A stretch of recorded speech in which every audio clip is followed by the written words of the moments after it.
And I tell Republicans, I say, look, if you are not angered at the Republican leadership, you've been asleep. So even the Republicans out there should be angered at the Republican leadership right now in the state of West Virginia and the state of Kentucky. Republicans should be angered at the fact right now that you've got a governor that has the gall to try to villainize some of the most important people that we have. Oh, because they decide to stand up for themselves, children are being molested. Just like in West Virginia, the teachers are going to stand up for themselves. Oh, and that means that our children are at home starving to death. Try to villainize our teachers. Unacceptable. He should be ashamed of himself. But I'm going to tell you all, the election has consequences. And each and every one of you all, when it comes time to go to the polls, you had better not just go, you better take your family.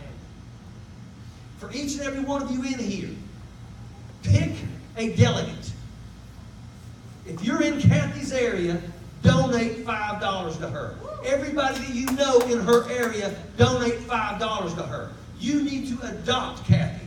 If you have the ability and you don't live in her area, you send her $5 because her win is a victory for all of you. That guy right there with the pink shirt, raise your hand. You're running, right?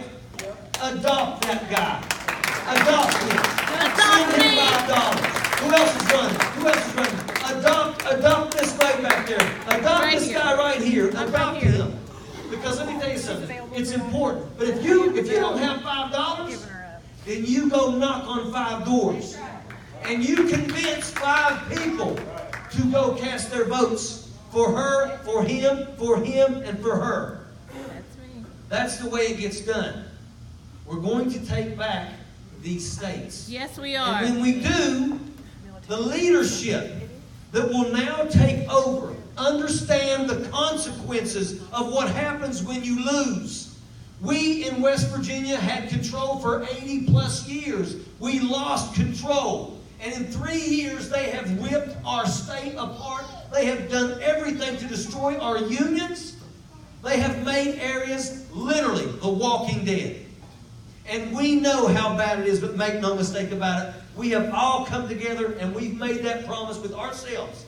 This isn't us out there saying things so the people on the outside can look and say, oh, they care. This is us by ourselves in a room alone saying, if we take back this state and we don't do right by the working class citizens, we will lose it again. And we may never get it back. So, ladies and gentlemen, we are committed. The leadership is committed. If you all win, you have got to take it back. Win, I win. You've got to get it back to the way that it was, where the working class citizens had a real voice, where we cared about those people, where we did everything in our power to help the sick by doing things like pushing legislation, like medical cannabis.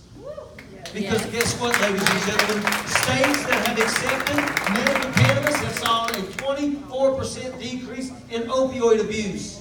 That's a big deal. Exactly. We've got to do something concerning Social Security. We've got to stop people from sticking their hands in it. And maybe we need to raise the cap. Raise the cap a little bit, and Social Security will be there forever.